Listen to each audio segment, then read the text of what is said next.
Hello, Central. Good morning. Hey, I just wanted to give you a quick thought this morning as I was digging into my quiet time. And right now I'm reading through the Gospel of John. It's a great book, great gospel, one of my favorites. And so I just want to share something real quick with you that kind of stuck out to me. John 10 is the chapter that I was reading in. And I just want to read this real quick and just kind of unpack something that kind of hit me. And so just going to read this. It's John 10, 1 through 5. It says this: Truly, truly, I say to you, he who does not enter the sheepfold by the door, but climbs in by another way, the man is a thief and a robber. But he who enters by the door is the shepherd of the sheep. To him the gatekeeper opens. The sheep hears his voice, and he calls his own sheep by name and leads them out.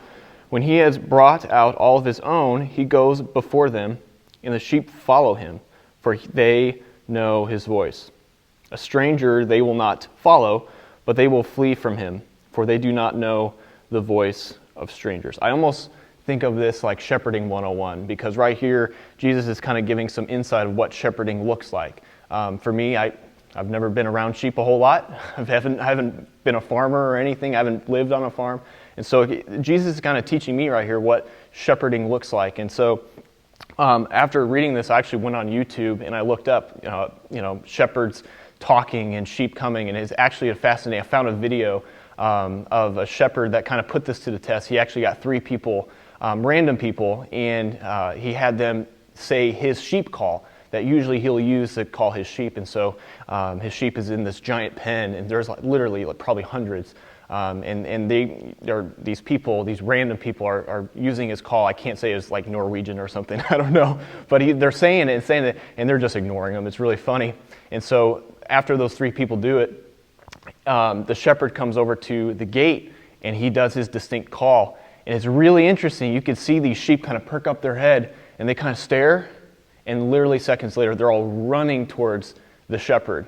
And then the shepherd goes in to the sheepfold, and he's walking around, and they're literally following behind him. This is what Jesus is talking about right here. For me, this morning, I'm just thinking about there's so many voices, there's so many people talking, especially right now with all the craziness that's going on. But are we listening to the shepherd's voice? Are we seeking him? Are we listening? Are we tuned into him so that we can hear him and we can follow him? This is a good reminder for me this morning as I'm reading through this in John. I hope it's a good reminder for you. Let's tune in. Are we putting ourselves in a position to hear from the shepherd? Because we're his sheep, and what Jesus says, and even in that illustration in the video, sheep only listen to his voice. Strangers will say stuff, even these robbers and thieves, as he talks about in John 10 at further length. These sheep do not listen. They don't listen to them, but they only listen to the shepherd. And so, are we listening to the shepherd? Are we putting ourselves in a position to hear from him this morning? Let's do that. So let's follow him today.